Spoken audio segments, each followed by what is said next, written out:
This project is on image classification, specifically about training a model that can differentiate between cat images and dog images, which are actually categorized as cats and dogs classes.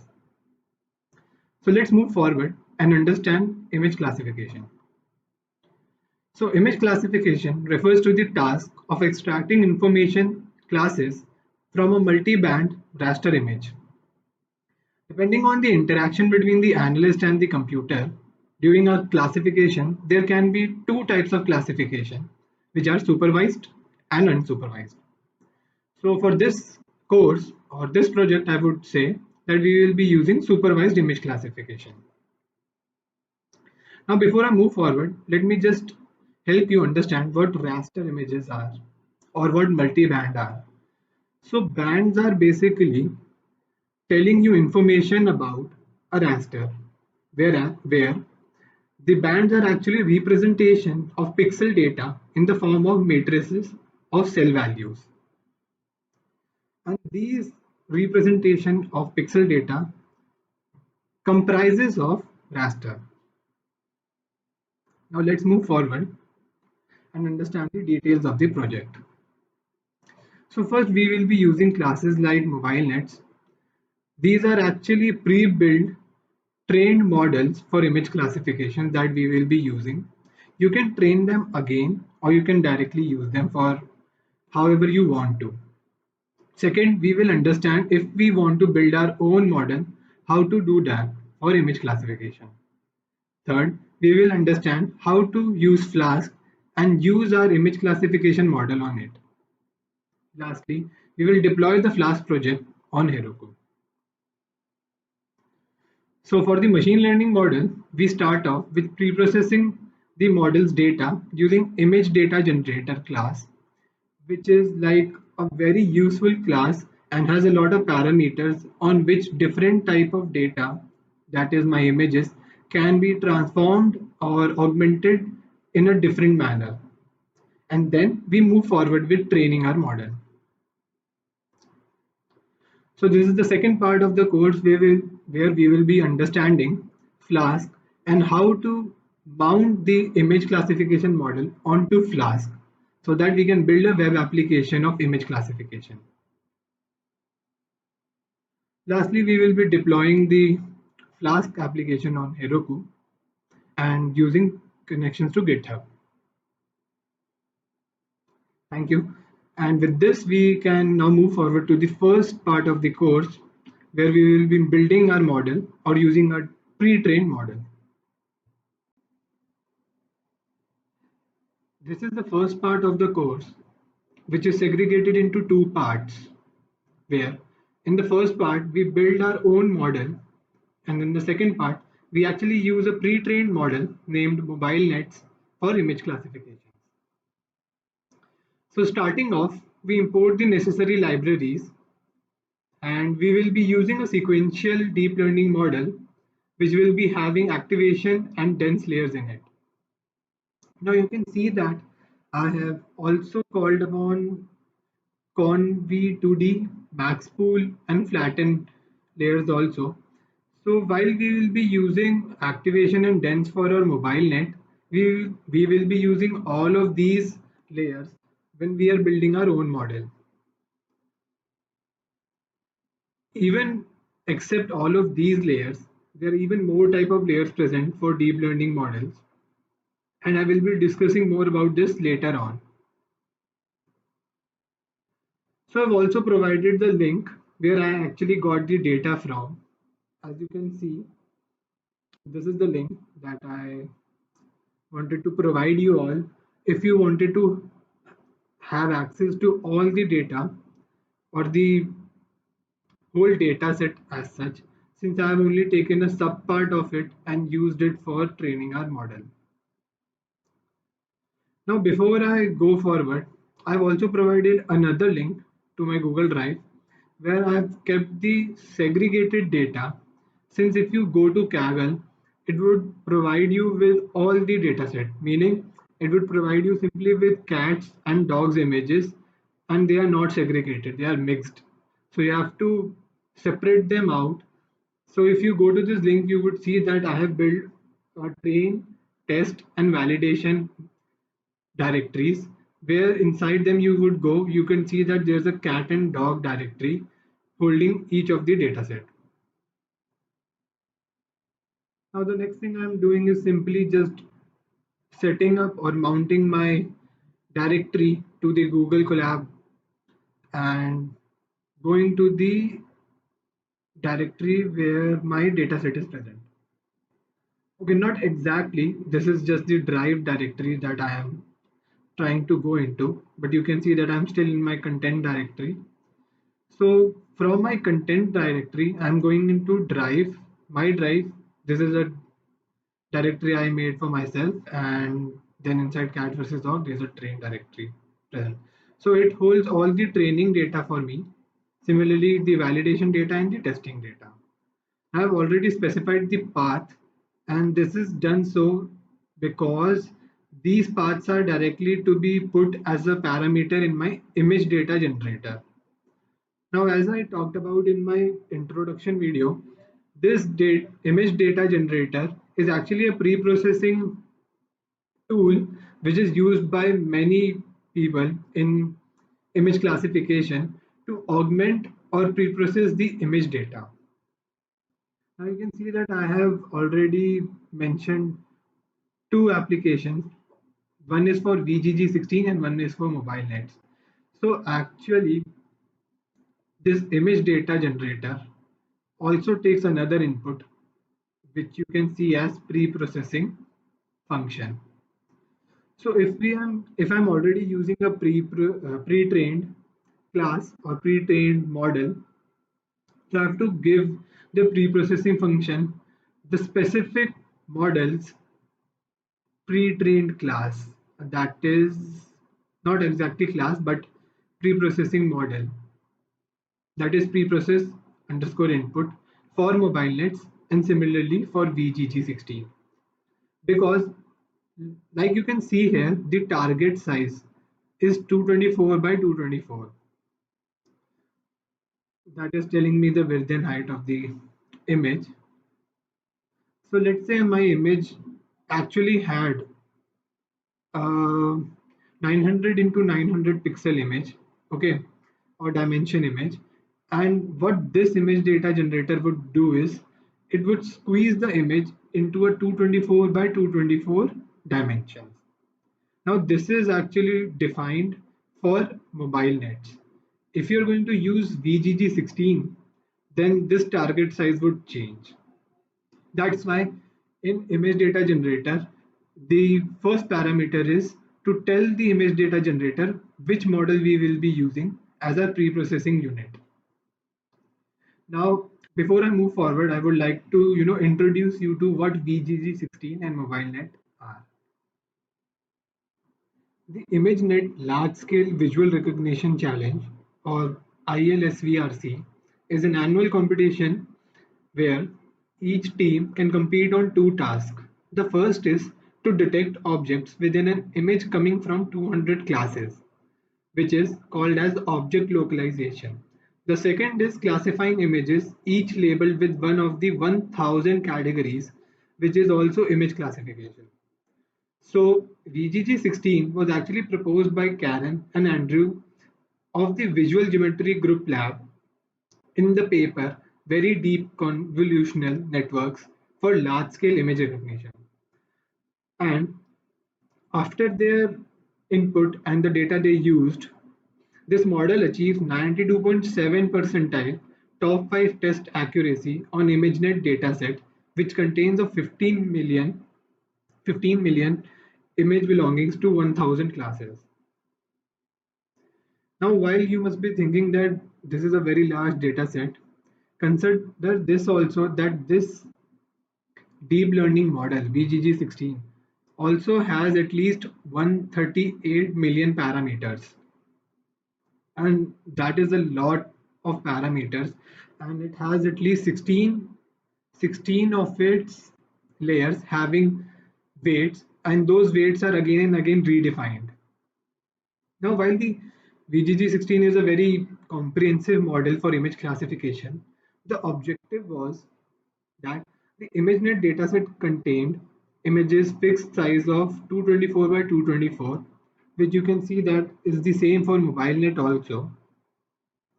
So the dimensions were 224 by 224 and had three channels, each for the primary color, that is RGB or RBG, BGR. Anyway, we know that RGB is basically red, green, and blue. So we had a tensor that was now created by 224 by 224 by 3 as our input. So this goes as our input and the output comes as a array of dimension 1 into, okay, not 1, 1000 into 1 as our cardinality. Meaning for each class there is a probability.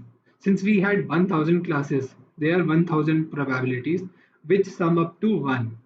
And this sum up to 1 is actually done by softmax function in my last or output layer. So let's say that we have an array of 1000 classes C1, C2, C3 till C1000. Then let's say C1 was actually 0.1, C2 was actually 0.02, C3 was actually 0.66, and the rest, okay, uh, and the rest were very minute values. This means that for an input, if I had this as my output, this means that the image was of class C3. This is because the highest probability is for class C3. And that is how we understand which of the class this input image had. Similarly is done for MobileNet also. It also categorizes in 1000 of its classes. But the good thing about this is we can again pre-train it, or I should say we can train some of the, what should I say, some of the input layers, which I can show you in, let's say, let's go down below. You can see that MobileNet has a lot of uh, layers in it. Most of them are convd 2D or max functions. And you can see that, yeah, this is my MobileNet model, and a lot of them are having a lot of parameters and input layers. And you can see that there's 4 million total parameters. Now you can see that what I've done is I've taken the last 23 layers and I'm again training them. So you can see that after I've trained them, my last layer is actually having only 2 as my class values, meaning there is only 2 classes, or else usually it has 1000 classes. So let's go above, and yeah, so VGG16 was this, and now let's come on to mobile nets. Now mobile net is also actually, I could say, similar to VGG16, but it has less parameters, it has less input layers or hidden layers, I would say, and it is much faster in training and testing as compared to VGG16.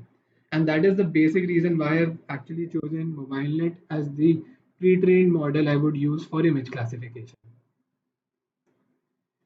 So for more info, you can just Google this, and you can see that how these MobileNet and VGG16 have been trained, what all hidden layers they have, how many parameters they have, and much more. Now let's go forward with image data generator, because inside our image classification project, this is one of the most important part, and if you are able to understand this properly, you would be able to understand how to pre-process and when to pre-process your image before training a model. So let's go forward with image data generator. Image augmentation, oh my god. Yeah. So image augmentation is a technique of applying different transformation to original images which result in multiple transformed copies of the same image. Now this can be used in multiple ways. One way is that, let's say your dataset is very small, having only 5 or 6 images. Now if you're doing image augmentation or image transformation, then what you can do is take the first image, maybe rotate it, or maybe you can get a mirror image of it, or maybe you can change the RGB values for that image, and you can get a new image out of it. Now with this way you can actually extract more data or more images and build a better data set for your model to train on.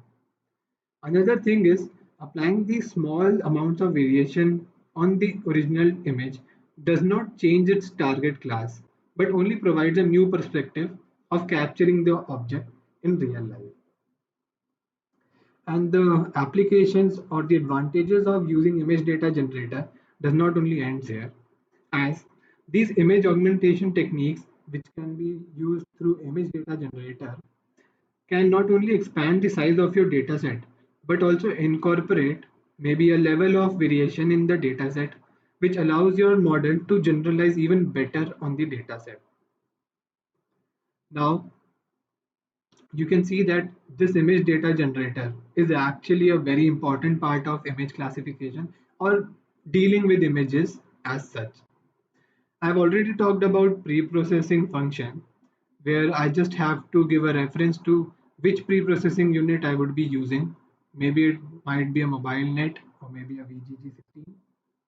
It doesn't actually ends here. It also has many other pre-processing functions, but I'm just defining both of these. You can see that the directory that I had, actually the path I had specified here, I'm sending it into the directory parameter. So the image data generator directly goes into these directories or the path and finds the images. I've given the target size that the images can be of different dimensions, but just squeeze them into this specific dimension itself. Then I'm providing it with classes, how many classes are present, since we only have cats and dogs, so two classes that I've defined here.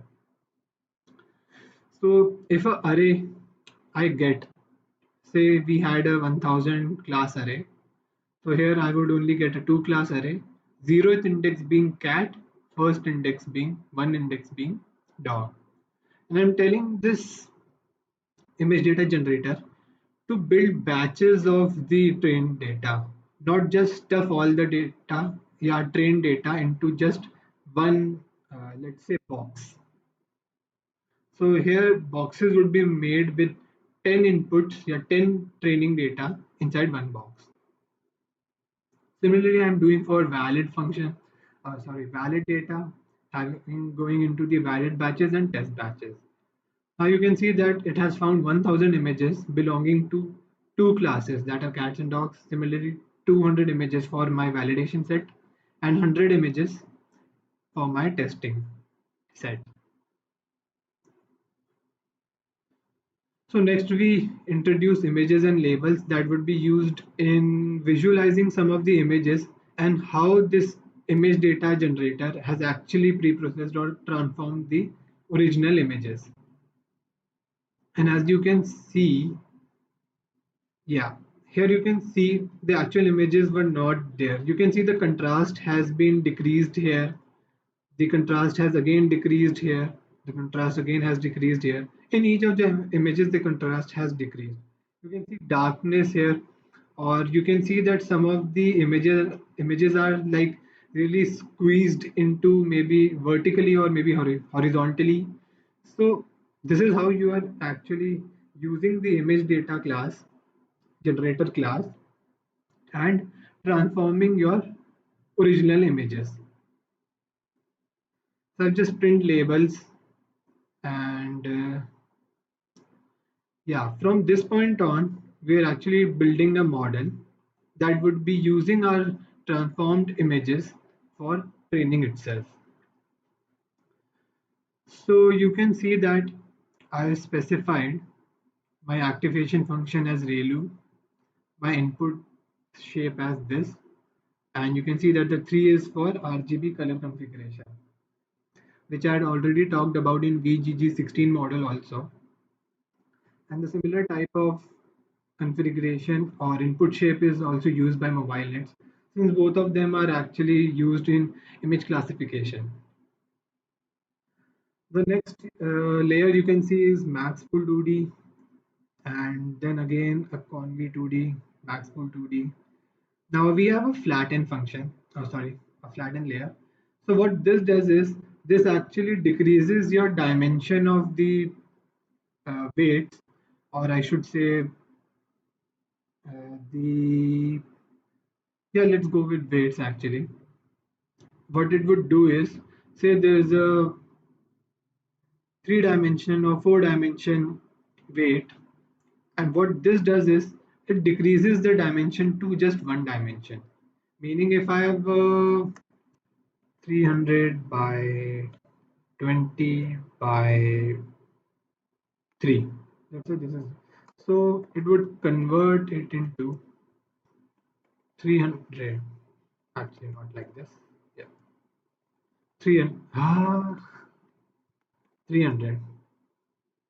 So what this is doing is basically flattening, or I would say decreasing the dimensionality, so that I can just simply input my weights into the last dense layer. That is my last layer, output layer. And now you can see that it has 2 units. So it would be taking only 2 units because we have defined only 2 classes. And as I told you before, for last we are using our activation function as softmax. Now before I move forward and show you how the model has fared, let me just talk about a little in depth for conv2D and maxpool 2D. So both of these layers, how do they work? So let's talk about convolutional 2D layer. This layer creates a convolutional kernel that is convolved with the layer input to produce a tensor of outputs.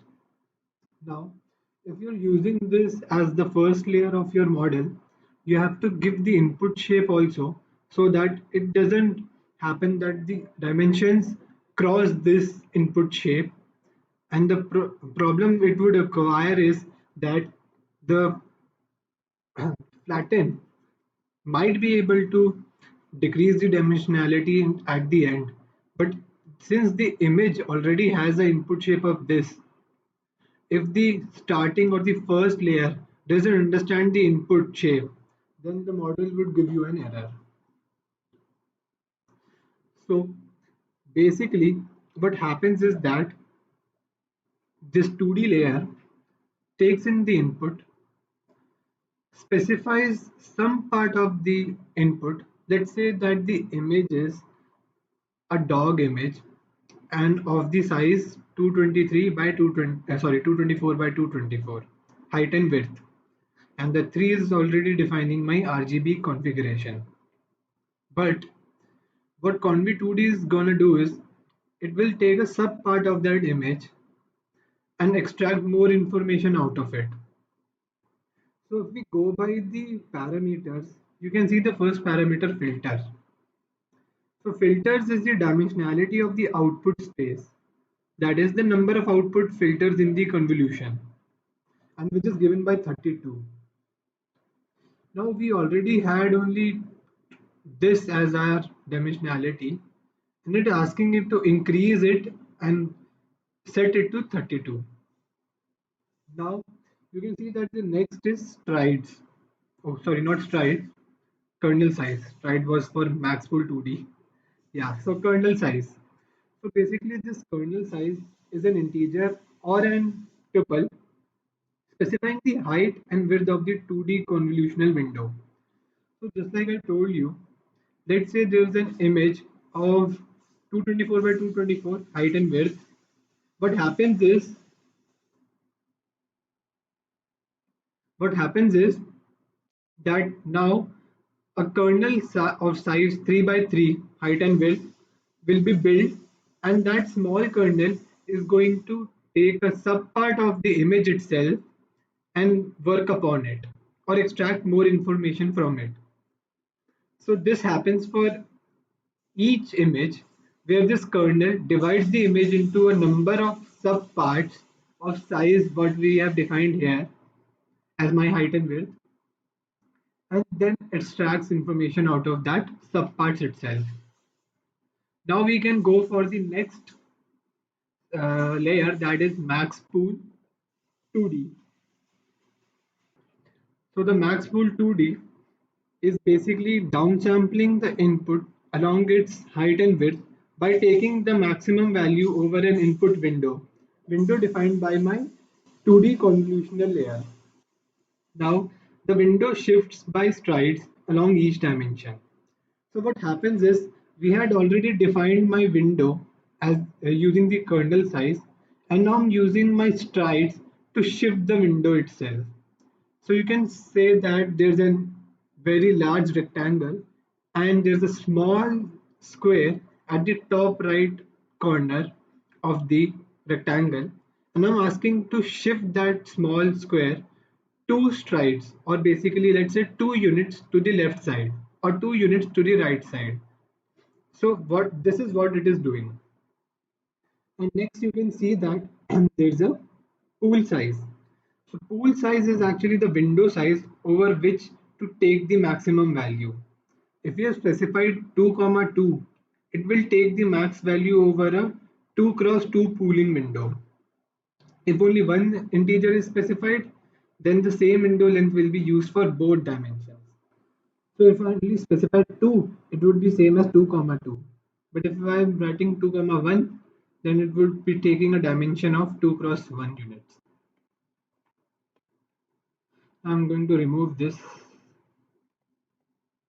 Yeah, so this is how we have built a sequential model having these layers. And this is a very basic model, I would say, having very less layers and less number of parameters. Now you can see that I'm compiling the model using my Adam optimizer with the learning rate of 0.001 and using a loss for categorical cross entropy. Now, since we already know that we have only two classes, that are cats and dogs, we can also use binary cross entropy true. Now, after training the model, you can see that the accuracy reaches 65, 67, 69, and then it starts to drop and rise. So you can say that it is ranging from 67, around 67, yeah. But you can see that the accuracy for training started to reach 1 here at my 12th epoch, and then it stays 1 itself. So this basically tells that my model has already overfit. What this means is that either I have to, let's say, dumb down my model so that it uses a little less parameters and is able to generalize a little more, or I have to use even more data so that the model is able to generalize well. So with this we come to the second part of the first part of the course, where we have already built our own model. Now we will be using the mobile net model and see how to use that, since it is a pre-trained model, how to use that for image classification.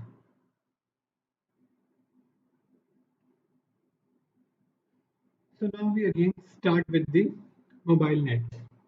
So mobile net is aimed at devices with limited memory and computing power, such as mobile phones. The name kind of like gives it away. To reduce its footprint, the network uses DSC, linear bottlenecks, and inverted residuals. Now, these are actually very complicated terms, and if you want, you can search them up and understand what each of those means. But basically, what happens is that rather than just extracting information from the image itself through various layers, what we do is we comprise them of some of the convolutional 2D layers and some maxpool 2D layers, but we compress it rather than expansion, and with less amount of layers we are trying to find equally accurate predictions for image classifications, which MobileNet is actually able to do. Now, as I told you before also, this MobileNet has less parameters and less number of layers itself also.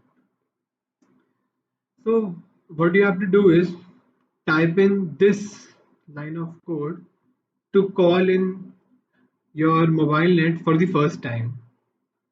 So if you're able to write this, so what it does is it looks for the TensorFlow library package and inside that finds if there is any mobile.net or MobileNet uh, package or MobileNet file. If there is not, then it downloads it from its database and then you can start using the MobileNet. So for the first time, you must have an internet connection so that you are able to download the MobileNet file.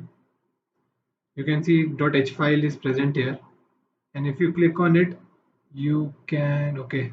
So it's basically asking you to download only. Yeah, so it's only asking you to download. So you can see that an H5 file is present. That is basically the saved weights and classes for the or the information of the MobileNet that it has attained after training. Next, you can see that using the dot summary, we can understand how many layers are present, how many each of the parameters should be there, and lastly, the total number of parameters, which you can see is 4 million. And next, what we can do is now this is a really interesting part. So rather than this being just a pre-trained model, we can actually again retrain the model also. And if not, then we can actually retrain a particular set of layers itself. So you can see that I have taken the last six. So you can see here I have written how to choose till when to take the layer. So what you do is change the values here. So the number of elements that the number of layers that I'm taking is different. Then use my output layer after taking on the rest of the layers. Now we know that mobile and VGG16 both are functional model while we use sequential model to create neural networks. So before we were iterating all over layers from VGC16 to a sequential model, now we are directly using the model itself. So when we were actually building our own model, we were going over each and every layer, training it again and again for all the epochs. While what we are doing here is rather than training all of the models, all of the layers, we're just taking out some of the layers and using them, or I should say, training them itself only. So you can see that I have taken this as my input and this as my output, this X.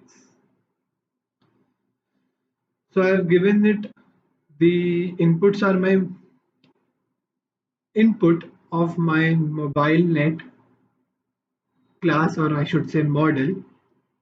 The output is again defined by me, not the default output of the mobile net class or model. So you can see that I've already specified there are 88 layers inside the mobile net and I'm only training the last 23 layers. So you can see that this is what it is telling me.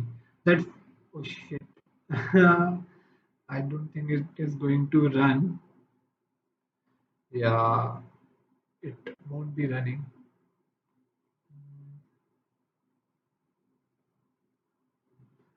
Yeah. Okay, let's move forward. We will see this later on. So you can see that I've again used the dot summary, and with this, you can see that the number of parameters have decreased, meaning I have changed the last 23 layers and trained them using only two classes. So that's why the total number of parameters have also decreased. Now, again, what I'm doing is just compile and training the model. But one thing to notice here is that we had the same settings for compiling both the model we made and the model we are using now, that is MobileNet. But you can see that the time that one took was much more as compared to the time mobile net is taking. It's only taking 5 seconds to 6 seconds for going over one epoch with the same size of the dataset itself. But the thing is that the accuracy is very high. It starts off with 0.91, goes to 0.95, goes to 97, also 98, 96, 95. So you can say that around 96 is the average of the validation accuracy. And you can say that also that the model is also generalizing well because it has reached 0.99, and the validation accuracy has also not like decreased or is much less as compared to my training accuracy. So at this point we have just trained the model. Now we are using it to predict. So you can see that array has found of length 2. So if it's telling me 1 on the 0th index, it is telling me that it is a dog, sorry, a cat. And if this was supposed to be 1, then it would tell me that it is a dog. So you can see that, okay, yeah. So you can see that the value here is very small. Like you can say that this is close to 0. So from here we can see that since array of 1, meaning the index 1, is much smaller value, indicating that the model predicted it to be not a dog. So what I'm doing here is I'm just trying to get a dog. Okay. Oops, I made some wrong changes here. Yeah.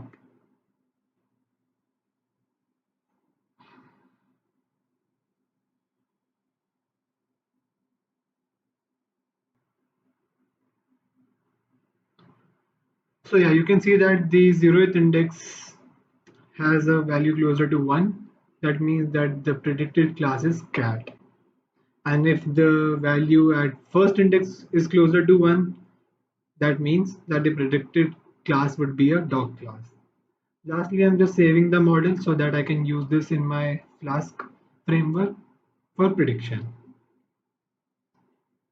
So with this, the first as a whole part has been completed, and now we will start working on the Flask framework. So this is the second part of the course where we will build and understand the Flask app. Now we start off with loading our deep learning model onto the Flask application itself. We have defined load model for it. So you can see that the model defined here, actually the function defined here is present, and the description says load model once at running time for all the predictions. So what's happening here is that we are actually trying to set the model into the session so that the model has to be loaded once and can be used again and again for predictions.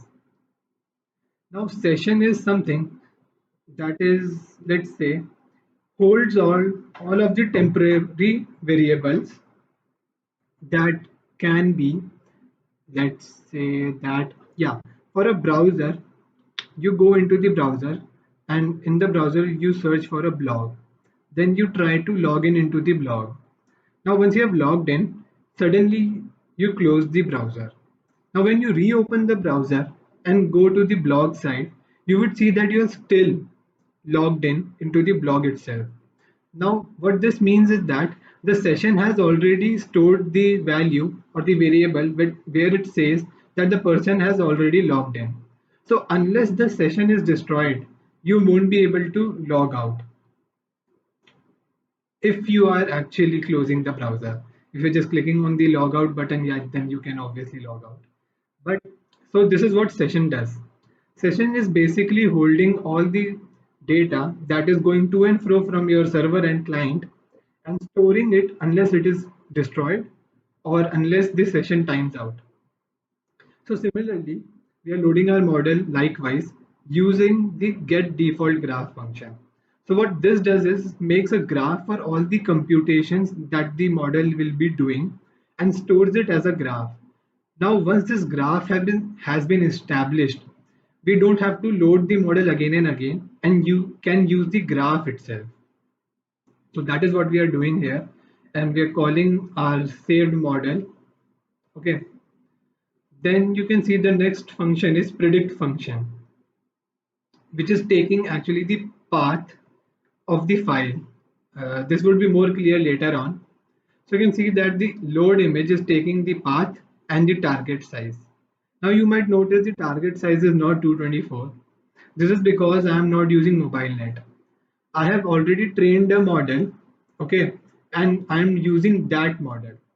It is better than the model I showed you in the last part, but still doesn't, quite reach the mobile net power. But still, since it's my own build, I'm using that itself.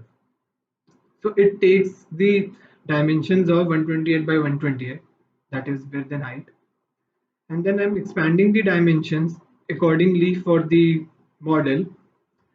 And then you can see that from the graph, I'm now using my predict function of the model and predicting what class it would be, a cat class or a dog class. And I'm finally returning the result. So this is the part where all the rendering is being done for the Flask app, since above part was all the manipulation of the data.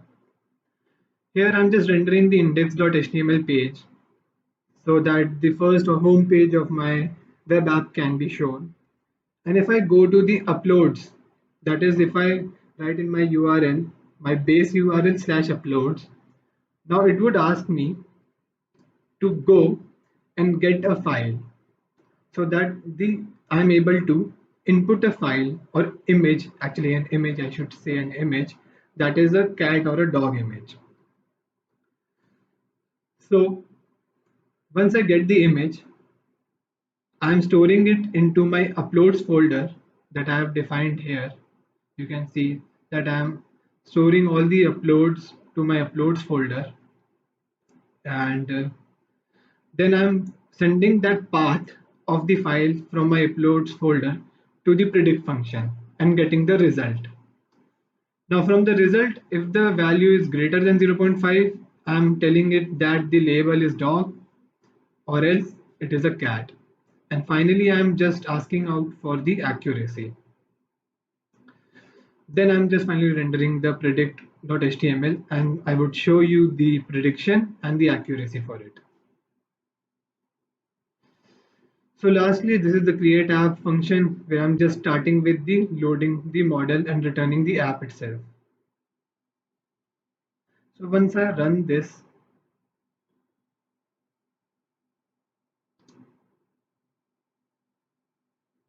so while this is running, let me just specify some things before you should start running the app itself. The first thing is create a new project folder. Second thing is, once you have created the project folder, install all the libraries that are required, all the packages that are required, or I should say all the dependencies that are required to run this project or run this Flask application. You can use the command onto your console, that is pip install -r requirements.txt. So you can see that is the requirement.txt here. So you have to run this command and all the dependencies would be downloaded and installed instantly and automatically. So you can see that it has loaded the model and the model is active. If I go to my link provided here, it opens my web application and asks me to upload an image. Once I upload the image, I can call out the predict function. Okay, so this is the second part where we are building a Flask application. And with this, I'm going to make some more changes, only a little bit, but yeah, some changes that are required so that I'm able to deploy this Flask application onto Heroku itself. So let's go to the third part of this project. At last, this is the third part of the course where we will be deploying our web application on Heroku. So before we start with Heroku, we have to understand that some files have to be made which are like commands for Heroku to understand. So let's start with runtime.txt and procfile. Runtime.txt is basically just telling Heroku which language or base it is that we are using for the server.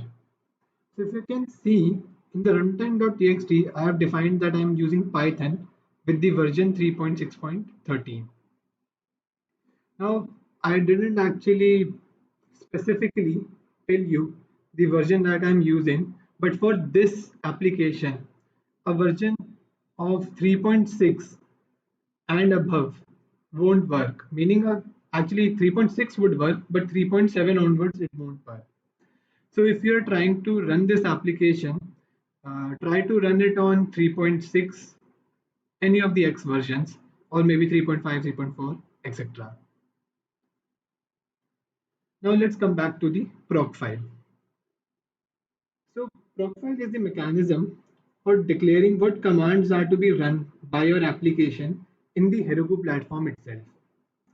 The commands that I specified in the last part, or I would say the commands that the Flask itself runs that are self-infigured are actually what this proc file is telling to the Heroku that you have to run those commands also. I will show you some of the commands that are run and this line is actually what is making them all, configuring itself rather than me manually setting up the server itself on Heroku.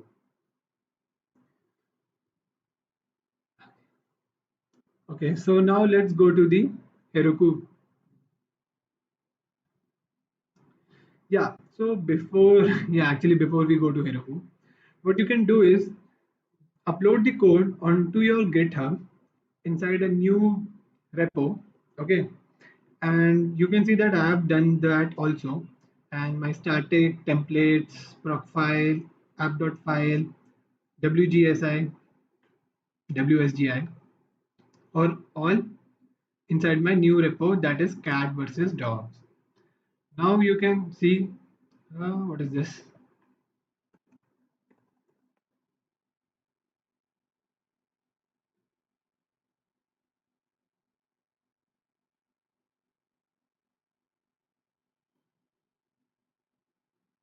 Yeah, so now you can see that I'm onto my dashboard. And if you haven't actually got an account on Heroku, you can just simply log in or make an account. It is very simple. And after you log in, you can see that you would be specified or you would be getting the dashboard as the first page for your Heroku. And then you can just go to the new and create a new app. Here you can just type in any name.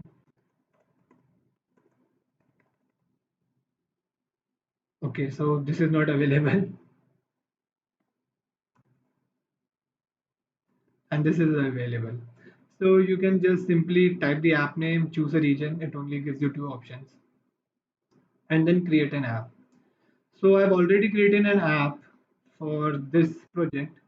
So I would be using that only. So once you create an app, you would be seeing that an app has been created here. And once you click on it, you would be getting this options of overview, resources, deploy, settings, etc. So what you can do is go to your settings first and there click on add build pack. So then you choose Python and go for save changes. Once you do this, now Heroku understand that you're going to use Python on your server and a build pack for that has to be instantiated there. Now click on open app.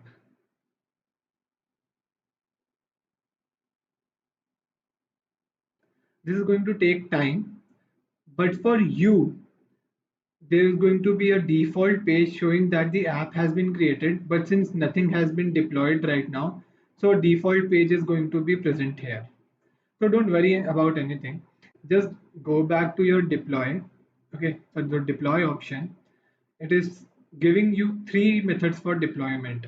That is using Heroku Git, using the GitHub, or container registry. Now, this is for those who already know about DevOps and know how to build CIs. So, for those who are just starting off with Heroku, what you're going to do is in your app connected to GitHub is going to give you an option of connect. So once you click on connect, what it is going to do is it is going to ask you to log in with your credentials onto GitHub. And once you do that, it is going to connect your GitHub with your Heroku account. And it is going to show you something like connected to your account name on GitHub. Okay. After that, it is going to ask you about your repository, which repository you want to connect with this app. So I've connected the cat versus dog, this repository with here. Now the next thing to do is go to manual deploy. Now in manual deploy, choose the branch. Since master was my main branch, I'm going to click on deploy branch. Now you can see that it has started working on setting up the server. Now this might take time, and while it is taking time, let me just clear out some things that I wanted to. First is see it is using the build pack that we have defined. Then it is saying that Python app detected. Now this Python app detected is actually from the build pack, and now it will start to understand which Python version to be installed on the server. And yeah, see, it is taking the Python version from runtime.txt, and after that it is starting to install all the setup tools or all the requirements from my requirements.txt. Now all of this is actually being supervised, I would say, from my proc file telling the server how to act and set up itself rather than me manually doing it. So it is now compressing the files, and this takes most of the time actually. So once this is done, hopefully it would the server would be set up and it would show you that the server is now active and you can start working on the or you can start interacting with the website. So we're going to wait for this, and it's now saying that it has done the compressing.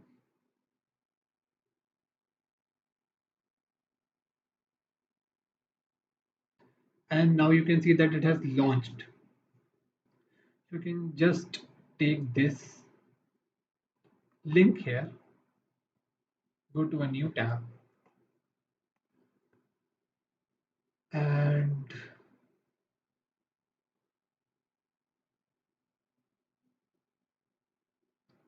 man, why does it take so much time?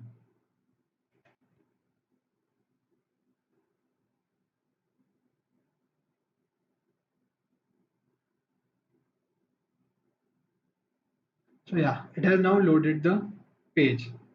And now if I have to, and let's say I'm taking this as a sample, and now click on predict, and you can see that the prediction has been done. That is, it is a dog, and it is giving the percentile or the confidence of 100% that it is a dog. And you can go back to home, and from there again you can see and if you want to predict another image or not.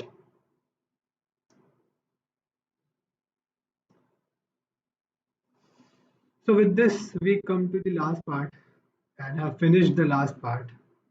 And here we will be ending our project, that is dogs, cat versus dogs image classification.